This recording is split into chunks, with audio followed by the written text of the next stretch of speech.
Hey guys, subscribe for daily content, and if you're shopping for gear, make sure you check out the description for the newest items at some of the very best online retailers. There's also links for some of the items that I personally recommend. Thanks! What's going on YouTube? Metal Complex here, and today I've got not really a review, kind of, I guess. I've already reviewed this knife. This is the Demko Nano Shark, but this one's in full titanium. I have a full review of the Nano Shark, and if you want that typical, sort of long Metal Complex analysis and breakdown, you can watch the review on this one, because it's the same. It's just this one has titanium scales. I really enjoyed this knife. I did not enjoy carrying it as much as I did the Shark Cub, which is still my preference. Out of all of the Demko knives and all the family members, right, the one that I like the most is still the Shark Cub, which I recommend to literally anybody. Whichever version of this knife, the budget version, the mid-range, or the high-end ones, whatever. They're all great. I think pretty much everybody should experience this knife. All of this will be linked down in the description, by the way. All the different variations, or at least the Demko website where you can check all of this stuff out. It does help my channel when you use those links, but that's entirely up to you. For some reason, I've carried this a lot ever since it arrived. It's been going back in my pocket substantially more than this one ever did. I don't think that this guy's going to replace this guy, but something about this knife caused me to enjoy it a lot more than this one, and even my AD 20.5, which previously, before the Shark Cub, was the most carried Demko knife, right? So I think I've figured it out. I'll share it with you guys. I'm not going to do the whole, I'll do quick specs, like seriously quick, and then we'll move on. Thanks to my patrons for supporting me. Make sure to follow me on Instagram, and make sure your notifications are turned on for the Metal Complex YouTube channel. As far as size goes, this is the smallest outside of the new utility variation. So we have this guy, then the Cub, then the 20.5, and then there's some other weird, kind of mid-techy and custom stuff in between there, but realistically, it goes like this. It goes Nano Shark, Shark Cub, AD 20.5, and full size AD 20, which is a USA only. These other ones are made in Taiwan, right? So there's your size differences there.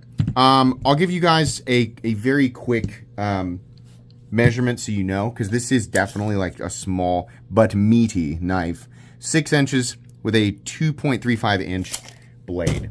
We're going to skip everything else, right, as far as size comparisons, things like that. Action, it's the Shark lock, and it works really, really well. And because of the placement of this opening hole and because of how tall this thing is, it actually is very easy to manipulate, which is not usually the case with smaller knives because they're just small and they're just awkward, right? So this works really, really well. As far as materials go, we have titanium, and then for the blade steel, we have CPM 20CV. I believe Demko tries to hit 60 to 61 on their CPM 20CV, which is fine. These are manufactured in Taiwan, and Taiwan is not China. And we can argue all day about that. What I'm getting to really is the manufacturing costs, right? Anything outside of that, I don't really care about. The manufacturing costs in Taiwan are factually higher than China. And that's where these are OEMs. It doesn't cost nearly as much or quite as much as USA manufacturing, but Taiwan manufacturing is fairly expensive. So that has to be factored in. This is not a Chinese product, so we don't factor in Chinese manufacturing costs. That's an option to you, of course. If you want a less expensive knife made with the same materials, you can do that because we have no shortage of Chinese production knives that are titanium and 20 CV. As far as this knife goes, it's Taiwan. So that's part of the cost. It's a really expensive knife, and we'll get to the price there. But it's the same general profile. This is just barely a 4-finger knife. Like my pinky's just barely got enough room, but it is pretty ergonomic, and I have to say that I have complete and total confidence holding onto this thing. The lock-in is very, very good. And of course, it is the Demko Shark lock. It's all the strength of the cold steel triad lock, which he also invented. It's all the strength of the triad lock. It's just substantially easier to manipulate, like night and day, easier to manipulate. So the confidence in hand and during use is very good. We have this short little, I guess, sheep's footy style blade. Really nice for making draw cuts. Not incredibly thin behind the edge, so it doesn't feel like a laser beam while you're cutting, but it definitely does slice. I don't have a problem with it. And it is a chunky little blade, and depending on what you're cutting, you might have to put a little bit more effort into it than, you know, your shark cub, right? Or so thinner knives. But there's nothing here that's like, oh my God, it's too thick to, you know, it's too thick to cut, or it's not, you know, it's not optimized for, no, I mean, as far as like daily EDC stuff, yeah, it does all that just fine. For some people, the blade length will simply be too short. Some people do require a longer blade for the tasks that they complete every single day. For me, I'm basically just using pocket knives for basic stuff, cutting ties off of things, cutting open boxes, just normal light duty stuff, right? So this is plenty for me. But it's not really why I chose to carry it. There's an X factor here. The reason that this keeps going back into my pocket. But I do want to point out that this is a thicker blade than the Shark Cub, and I think possibly even the 20.5. So the Nano Shark has a blade stock thickness of, it's not that crazy, it's 133 thousandths. But I do think that this is thicker than the 80 20.5. So 124 thousandths on the 20.5.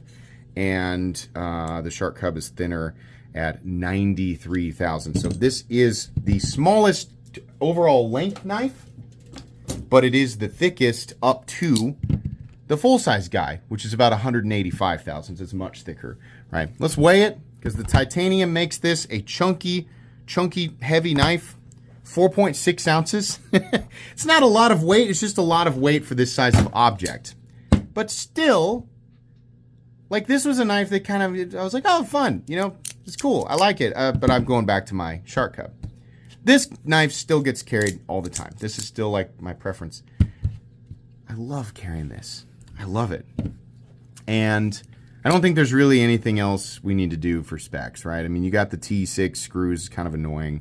But far from, you know, doesn't make it anywhere near impossible to getting into, like, if you're going to disassemble these, it's like I always say in all the other Demko videos, be prepared. Like, when you take the scale off, have like a Tupperware container to cover it, because there's a spring, a coil spring that's housed within a little chamber inside of the shark lock. And there's nothing else holding it in there besides just the compression of the pieces around it. So there is a small chance when you take the scale off, it will fire the spring across the room. Many of us, many of us have experienced that and lost the spring. I lost a spring in this knife, actually, and it took me an hour and a half to find it in the carpet. But anyways, just be prepared, right? T6, and then I think the pivot is a T10, but pretty standard stuff, right? All stuff that I covered in the standard review. There's no reason to go over it again. I like everything about this knife. The reason that I like it more than the G10 one is because it is titanium. But beyond that, it's like, that's not, like, typically I'm not like, just because it's titanium, right? This feels more robust now than both, like, far more robust than both the 20.5 and this guy. Now, there's two reasons why I don't carry the full-size one. Number one, because it's ridiculously rare. And I'm a collector, and I have over 400 knives. I don't need to use every knife in my single collection to feel good about it. In fact, I don't want to. I got a ton of knives in my collection that I flat out do not want to use. The joy that I get from them is the fact that they are pristine and sitting in a box. And that might irritate some people. But to those people, I would say, I didn't spend your money, so I don't need to know what you think about that. You can do whatever you want with your own property. If you buy stuff and you don't want it to sit in a box, then don't let it sit in a box and get whatever joy out of it you want. But this is my stuff, so if I want to put it in a box, I'm going to do that. But I do that with this knife. Now, I have another Demko 8020i, which is exactly the same thing as this knife, but a G10 front scale, and the blade is manufactured in Italy. That's what it's the I for international. So when I want to carry the full-size one, I carry that. But that knife is so bulky that I rarely carry it. And this would be even more so. I love this knife. I think it's super cool. It's probably my most apocalypse-ready pocket knife in my collection. But I don't carry it because it's very valuable. It's from the first generation of these things. So the reason that this one keeps going back into my pocket is because it kind of fills that void. When I started carrying this one and then ultimately this one, I carry them because they're more lightweight and compact, and I love that. But what they don't have is that robustness that I loved about the 8020. It just had too much robustness. So now we have this little chunky guy, which truthfully is almost, the blade stock thickness isn't, but like the titanium scales, I think are almost the same thickness. In fact, they look to be pretty much exactly the same thickness. And then the blade stock is 135 versus 180, but it has a lot of that beefiness. It's real close here. It's got a lot of that beefiness that the full-size USA 80/20 has. So I kind of like it. Do I think it's better? No. Truthfully, I still think these two are probably still, like this is still better, and this definitely, like the Shark Cub overall, it's like, well, it'd be cool if I had a little more robustness in there, but it's still a better knife. Kind of wish that they would make a Shark Cub that's got some more beef on it. Like, why? I just want a fatty Shark Cub. Like that, all that does is add weight to it, and it makes the cutting geometry worse. Okay, I would carry that more, though. I think that'd be cool. The only thing that bothers me kind of slightly about this is that it's pretty thin. I think they did a good job making it this thin and not feel dainty or delicate, right? So I'm happy with like how robust this still feels. But if I had the option to get one that just was a little bit thicker, just to give me a little bit more, I feel the hand out a little better, right? I would go with it, even if the cutting geometry was not as good. This knife does not cut as well as either of these. It definitely not this one, right? This is way, way better. But I do like this. It's cool. The only other problem with it is the price tag. It's $350. Now, a lot of people immediately, cannot get around the small knife, big money, can't, square peg, round hole, right? That's fine. It's fair. Like, personally, there is a part of my brain that's also like, well, at a certain size, it's like, size does dictate a part of the price tag, but you have to consider all of the elements. A lot of times when it's a smaller knife and the price tag goes beyond a certain point, all of the other elements that go into the equation that ultimately, decides the final price tag, it just goes out the window, and people are like, no way, right? I think that's looking at the price tag and looking at this and thinking, I don't know that that's what I want to spend. I think that's a fair conclusion to come to. At the same time, you still must acknowledge the fact that it is 20 CV. It's not a lot of 20 CV because it's, that's the part where the total amount of material does come into play a little bit. Not the whole price tag. It's part of it. It is CPM 20 CV, not a huge amount of it. It is titanium, 2 pieces of titanium. It is the Shark Lock, which is definitely going to be something that costs more to manufacture than a simple liner lock, for example. And it is being manufactured in Taiwan. It's also a Demko product, and we know we're paying a little bit extra for the Demko name, right? This is not a Chinese product made out of 8CR13 MOV for the blade and 2 pieces of G10. In that case, it would be substantially less, right? Now, this guy here is still pretty expensive. I want to say this guy, the G10 and 20 CV version, is still like $220 or something. They have a $99 version of this knife that's in AUS 10. I don't know why Demko loves AUS 10 so much. Like, can we just like AUS 10 it's fine, but like pretty much everybody's like, can you use like something else? Can you use 14C28N? Can you use 154? I mean, honestly, like I'd take VG10. VG10 and 154 sim are actually pretty similar. So there's a $99 version of that. So if you look, you can't stomach the $350 price tag. I totally get it. Nobody needs to spend $350 on a pocket knife, right? I still feel like point of diminishing returns in the pocket knife world is about $150 to $200. Right about there, you're going to get about everything you could possibly need in terms of, it equating to utility and like benefits of carrying a tool. Beyond that, there are plenty of reasons to buy a more expensive pocket knife, but they have to do with, collector and enthusiast elements. You're scratching the itch of a collector and enthusiast that has ventured into that territory. You're not buying a lot of additional utility past $200. You're buying things that increase the cost, but are just there to sort of embellish it and tickle the fancies of, the enthusiasts. Which is fine. There's nothing wrong with that, right? There's a lot of bumpkins out there that bah humbug at that and fold their arms and, this needs to get the job done. How's that worked out over the last 20 years of complaining about it, huh? It's going to exist, right? So I always tell people, buy what you like. This is an example of that. This is a $350 pocket knife that doesn't do anything any better than a lot of knives that are, $150, or, up to 200, right? A lot of those knives have a longer blade, a blade that's thinner behind the edge, a profile that's lighter weight and compact, more compact, probably more ergonomic. There's countless examples. So why purchase a knife like this that's clearly geared towards the user, that is at least $150 more than a lot of the competition that does the same, right?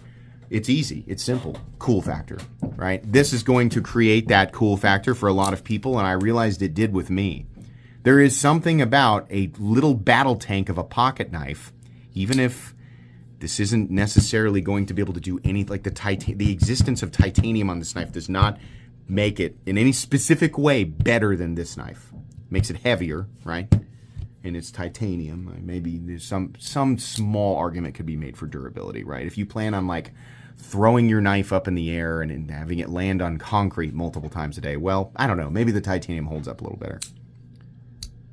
But now, first of all, I didn't pay for this knife, but if I bought this knife, I wouldn't be paying thinking I'm going to get that much more in terms of utility. No, it would be after handling it and going, yeah, this makes me think of my 80-20s. Big, chunky, little stubby little knife that's actually pretty ergonomic and has a good controllable blade. You can do your draw cuts, right? It really just does feel like something that you're gonna find, your grandkid is gonna find this knife in a box somewhere. It's still completely and totally functional, maybe scratched up, maybe a couple little spots of corrosion, right? But it'll still be completely functional. He's gonna find it in 100 years, right? Or your great-grandson's gonna find it in 100 years. We do still have a little bit of lock stick periodically. It comes and goes. As this lock settles, it will probably go away, as did the 80-20.5 here. I haven't had a hint of lock stick on that thing in forever. And this Shark Cub, same thing. After using it as long as I have, the lock stick goes away. So this is cool. Ambidextrous mounting positions for the pocket clip. Obviously, super strong. One of the strongest locking systems in the knife world ever.